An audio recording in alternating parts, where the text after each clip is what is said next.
Welcome. In front of me is a BLACKVIEW Tab 16, and today I will show you how you can capture a screenshot on this device. So to get started, you want to open up content that you wish to capture. I'll be using home screen as an example for this, so it's already open and visible on my display.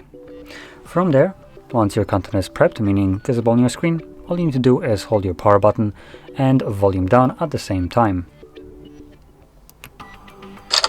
You'll have the loud, obnoxious sound along with the pop-up, with an option to share and capture a long screenshot. Now, as you've seen, the long screenshot was grayed out. That's because there is nothing to scroll down on. But if you have something like a browser or web browser page open where you can scroll continuously down, you could capture it from the bottom, or from the top all the way to the bottom. Anyway, once you have captured your screenshot, you can find it in your Photos application,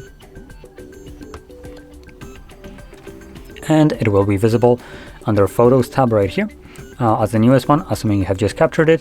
Later on, you can easily find it by selecting the Screenshots album, and albums are basically the names right here. You can tap on it, and this will display, obviously, your screenshots along with screen recordings. So there we go.